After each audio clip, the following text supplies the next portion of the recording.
নমস্কার সবাইকে, আপনারা দেখছেন স্মার্ট নলেজ ইউটিউব চ্যানেল। তো বন্ধুরা, আপনারা কিন্তু অনেক দিন ধরে শুনে আসছেন ডব্লিউপি এক্সাইজ ডিপার্টমেন্টের কনস্টেবল এবং এএসআই এবং এসআই, ঠিক আছে।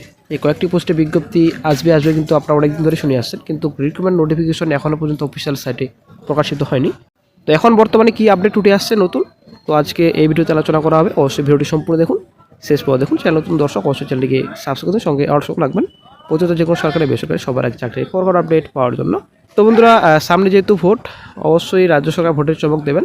আর তাছাড়া রিক্রুটমেন্ট নোটিফিকেশন ডব্লিউপি প্রকাশিত করছে, তো এটা নয় যে বিজ্ঞপ্তি প্রকাশিত করেনি, বিজ্ঞপ্তি কিন্তু প্রকাশিত করছে। ডব্লিউপি কনস্টেবল বর্তমানে এখন চলছে প্রসেস, হয়তো এই মাসেই ফাইনাল লিস্ট প্রকাশিত হয়ে যেতে পারে, মেরিট লিস্ট। আর এদিকে কেপি কনস্টেবল তো রয়েছে, কেপি কনস্টেবল যা হবে ভোটের পরে হবে, বর্তমানে শীত ঘুমে বলা চলে। তো বিশেষ করে আপনার ডব্লিউপি এক্সাইজ ডিপার্টমেন্টের যে এএসআই রয়েছে, তো বিজ্ঞপ্তি আসবে করে কিন্তু কয়েকদিন কেটে গেল। মোটামুটি 1 বছর আগে কিন্তু চ্যানেল আপডেট দেওয়া হয়েছিল যে এক্সাইজ ডিপার্টমেন্টে এএসআই পদে বিজ্ঞপ্তি হয়তো প্রকাশিত হতে পারে। তো এখনও পর্যন্ত কিন্তু বিজ্ঞপ্তি প্রকাশিত হয়নি। তো এখন কিন্তু আবারও নতুন একটা গুরুত্বপূর্ণ আপডেট উঠে আসছে ডব্লিউপি এক্সাইজ ডিপার্টমেন্টের এসআই এবং এএসআই পদে।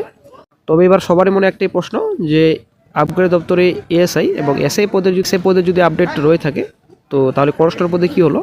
তো বন্ধুরা, কনস্টেবল পদে কিন্তু বর্তমানে হয়তো আসবে না ভ্যাকেন্সি, হয়তো ভ্যাকেন্সি ভোটের পরে আসতে পারে। তবে আবগারি এএসআই এবং এসআই পদে হয়তো বিজ্ঞপ্তি আসতে পারে, হয়তো কেপি এসআইও আসতে পারে ভোটের আগে। মোটামুটি এর আগে 400 কাছাকাছি ভ্যাকেন্সি বলা হয়েছিল, তবে বর্তমানে যেটুকু আপডেট পাওয়া যাচ্ছে মোটামুটি 450 কাছাকাছি ভ্যাকেন্সি থাকতে পারে এক্সাইজ ডিপার্টমেন্টের এএসআই পদে, ঠিক আছে। তো আপনাদের সিলেকশন প্রসেস নেক্সট ভিডিওতে আলোচনা করব। হয়তো রিটেন টেস্ট, ফিজিক্যাল, দেন ইন্টারভিউ হতে পারে, ঠিক আছে। তো স্যালারি তো আশা করি আপনারা জানেন, মোটামুটি 25-30K প্লাস অবশ্যই বেতন থাকবে। এদিকে আপনাদের এক্সাইজ ডিপার্টমেন্টের এসআই পোস্ট, তো আশা করে জানেন মোটামুটি গ্র্যাজুয়েশন পাস করা থাকলে আপনারা আবেদন করতে পারবেন। তো ভ্যাকেন্সি মোটামুটি 250 কাছাকাছি ভ্যাকেন্সি থাকতে হবে। একটা গুরুত্বপূর্ণ আপডেট রয়েছে এক্সাইজ ডিপার্টমেন্টের এসআই, ঠিক আছে। রিটার্ন দেন ফিজিক্যাল ভাইবা থাকছে আপনাদের রিক্রুটমেন্ট প্রসেসে।